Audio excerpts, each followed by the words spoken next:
Hey guys, welcome back to my channel that is study with Pooja Mittal.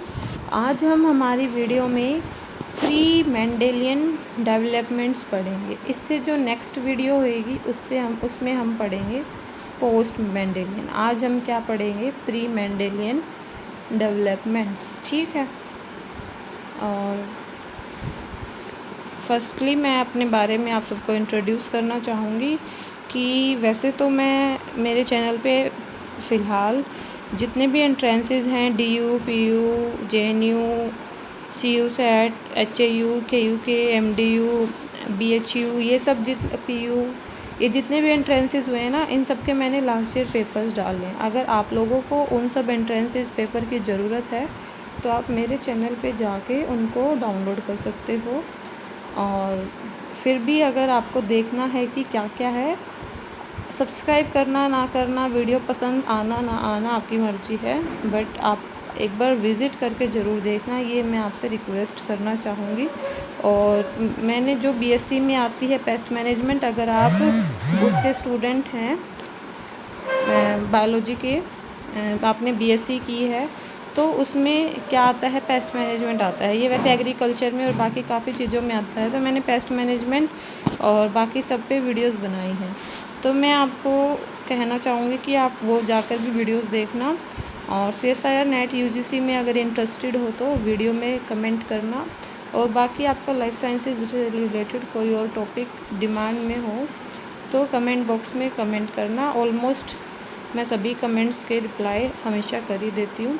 ऐसा तो कभी हुआ ही नहीं है कि मैंने रिप्लाई ना दिया। मेरे को नहीं पता होता तो भाई मैं ये कह देती हूँ मेरे को नहीं पता, और मेरे को पता होता है तो मैं बता देती हूँ, ठीक है। तो ये था मेरे बारे में मेरा इंट्रोडक्शन। और अगर आप मेरे को इंस्टाग्राम पे फॉलो करना चाहते हो तो स्टडी विद पूजा मित्तल नाम से सर्च करो। टेलीग्राम पे भी स्टडी विद पूजा मित्तल और फेसबुक पे भी स्टडी विद पूजा मित्तल। अब हम स्टार्ट करते हैं अपना प्री मेंडेलियन कंसेप्ट, ठीक है। So now start the pre Mendelian. ये क्या है? आप सबको पता ही है कि जेनेटिक्स में क्या था? बेसिक मेंडल ने ही जेनेटिक्स की स्टार्टिंग की। उसने जो पी प्लांट के ऊपर जो एक्सपेरिमेंट किया, वो एक्सपेरिमेंट क्या था? उसी से ही जेनेटिक्स वर्ल्ड की शुरुआत हुई थी। बट मेंडल ने अपने बायोलॉजी के टाइम मैथ को इंक्लूड कर दिया था ना, इस वजह से इनकी थ्योरी को किसी ने एक्सेप्ट नहीं किया था। तो काफ़ी ऐसे साइंटिस्ट आए जो मेंडेलियन का जो कंसेप्ट था, जब तक वो एक्सेप्ट नहीं हुआ था उससे पहले आए थे। काफ़ी साइंटिस्ट ऐसे थे कि इनका कंसेप्ट जब रीडिस्कवर हुआ और ये हो गया कि हाँ, मेंडल ने जो बात कही थी वो सच है, मतलब पोस्ट मेंडेलियन कंसेप्ट, तो मतलब वो टाइम था। तो अब हम ये पढ़ेंगे कि प्री मेंडेलियन कंसेप्ट कौन कौन से थे, ठीक है। तो प्री मेंडेलियन कंसेप्ट कौन से थे हमें ये पढ़ने हैं अभी। प्री मेंडेलियन कंसेप्ट क्या थे? Various views were prevailing about the process of heredity before the rediscovery of Mendel's law of inheritance. क्यों बोला रीडिस्कवरी? क्योंकि जब आपने अगर 12th अपने बेसिस में पढ़ा होगा कि जब तक रीडिस्कवरी नहीं हुई थी ना, कि वो हुगो डी व्रीज और ये 3-4 साइंटिस्ट थे, जब तक उन्होंने मेंडल के लॉ को दोबारा डिस्कवर करके ये साबित नहीं कर दिया था कि भी हाँ, मेंडल ने जो बातें कही थी वो सब बातें सच थी, तब तक मेंडल के लॉ को एक्सेप्ट नहीं किया गया था।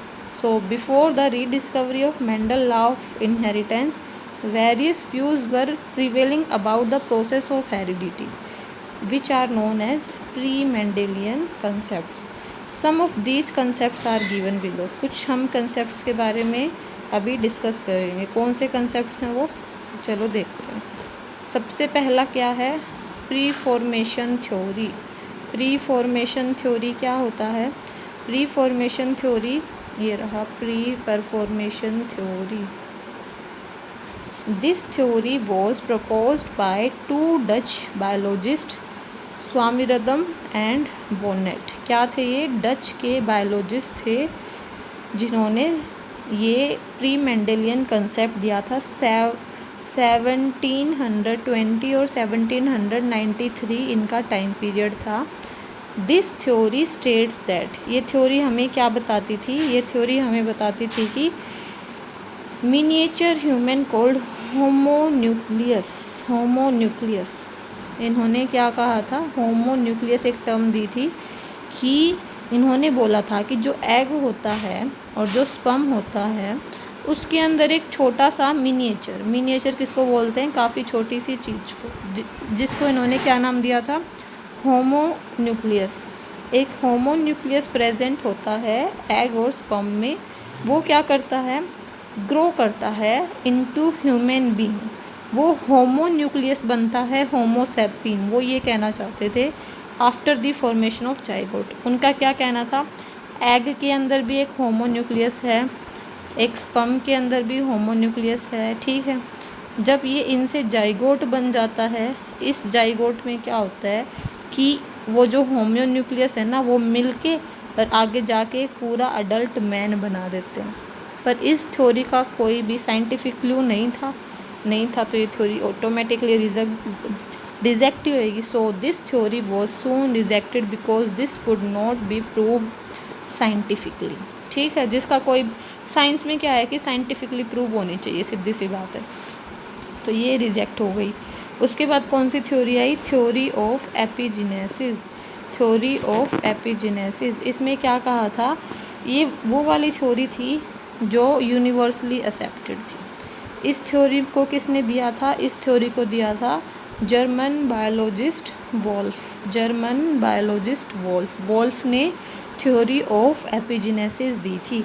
इन्होंने, जैसे हम पढ़ते हैं अनडिफरेंशिएटेड सेल, अनडिफरेंशिएट से बनते हैं डिफरेंशिएटेड।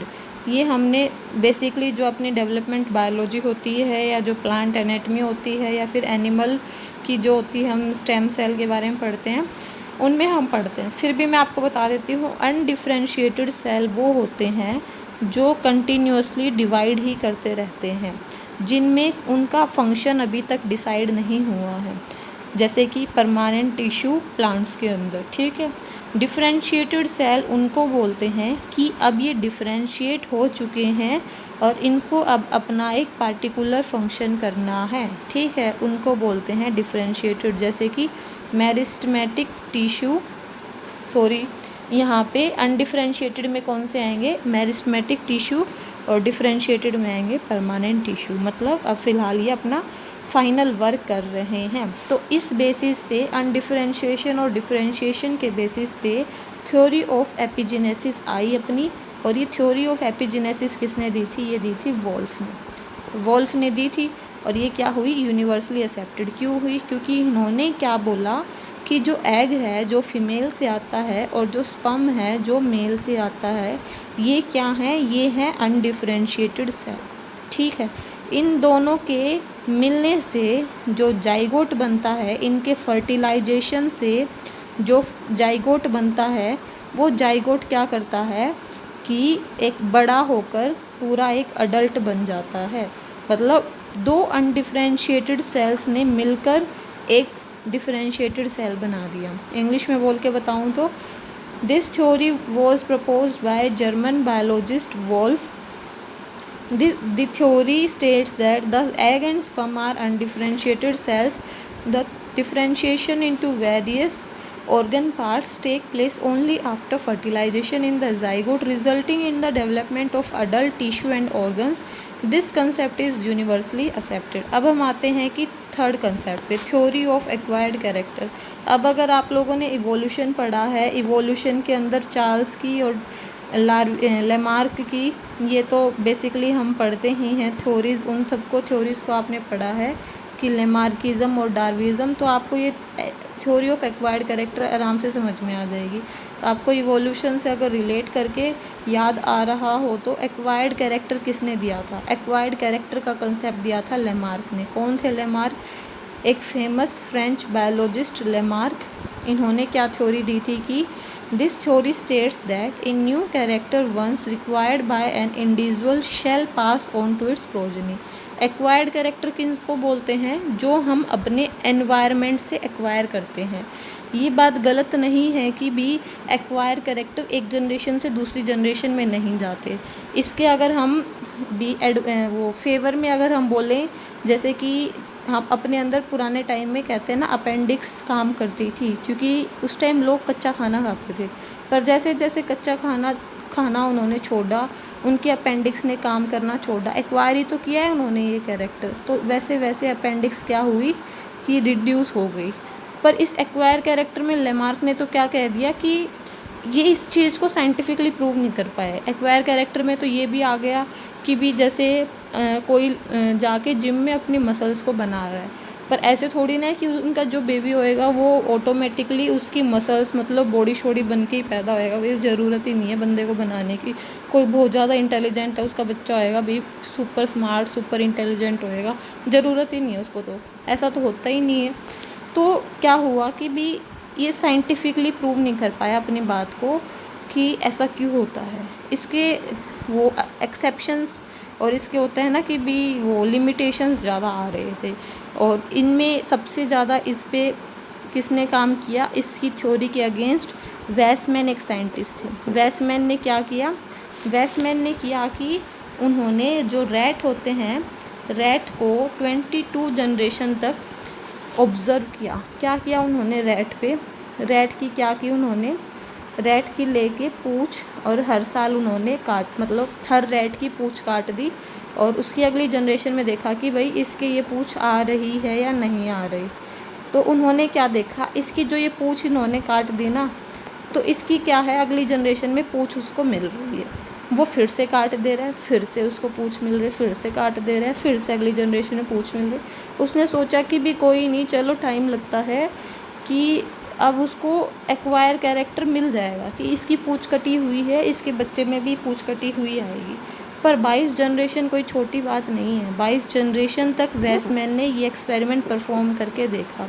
तो उसमें क्या आ रहा था, उसमें यही आ रहा था कि जो भी नया रैट आ रहा था ना, उस रैट के क्या थी, उस रैट के मूँछ कह रही हूँ, सॉरी, पूँछ। तो उस रैट के क्या थी, पूँछ। रैट ने कहा ले लो, मैंने बता दिया ना कि भी अगली जनरेशन में ज़रूरी नहीं है कि एक्वायर्ड कैरेक्टर जाए। तो वही बात है, लेमार्क की थ्योरी के अकॉर्डिंग तो अगली जनरेशन में रैट के पूँछ होनी ही नहीं चाहिए थी, पर वो तो पूँछ मिली, तो इसकी थ्योरी क्या हो गई, रिजेक्ट। ठीक है। फिर क्या आई, थ्योरी ऑफ पैनजीनेसिस।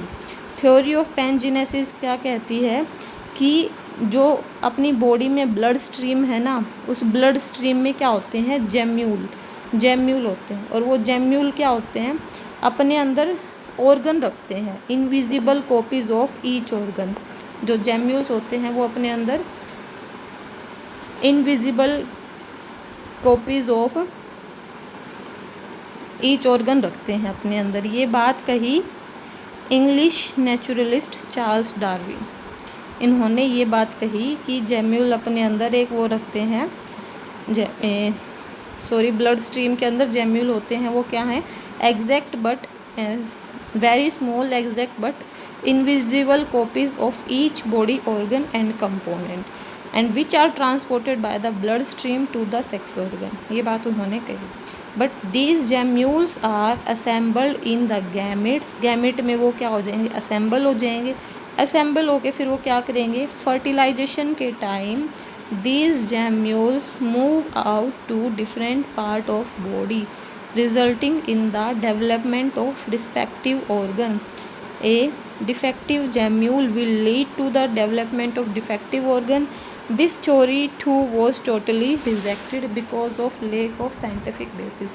अब वैसे वही बात है, साइंटिफिक बेस बने भी कैसे, थोड़ी ना कि अपनी आर्टरीज और वेन में अपने हाथ की, सिर की, नाक की आर्टिफिशियल कॉपी जा रही हैं और वो अपने सेक्स ऑर्गन तक पहुंचा रही हैं। और जब फर्टिलाइजेशन हुआ तो एग के अंदर आधे भी कैरेक्टर हैं और इसके अंदर भी, उसके स्पर्म के अंदर आधे कैरेक्टर, और मिलके वो जो बच्चा आएगा कि उसके अंदर जेम्यूल थे, इस वजह से उस बच्चे में अंदर सारे बॉडी पार्ट बने। और कोई भी मतलब टूटा फूटा जेम्यूल अगर चल गया तो मतलब हैंडीकैप हो जाएगा बच्चा, कि भी आधा जेम्यूल आया मतलब हाथ टूटा हुआ है। तो ऑब्वियसली आज के ज़माने में लोग इस थ्योरी सुनकर हंसेंगे और कुछ नहीं कर सकते। फिर क्या आई, थ्योरी ऑफ जर्म प्लाज्म। ये जर्म प्लाज्म की थ्योरी सबसे ज़्यादा एक्सेप्टेड है, क्योंकि ये किसने दी थी, पहली बात ये दी थी अगस्त वेस्टमैन ने दी थी। A German biologist states that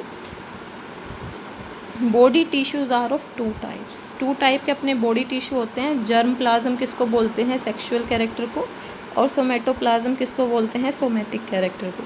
तो इन्होंने यही बोला कि 2 टाइप के बॉडी टिश्यूज़ हैं, जर्म प्लाज्म एंड सोमेटोप्लाज्म।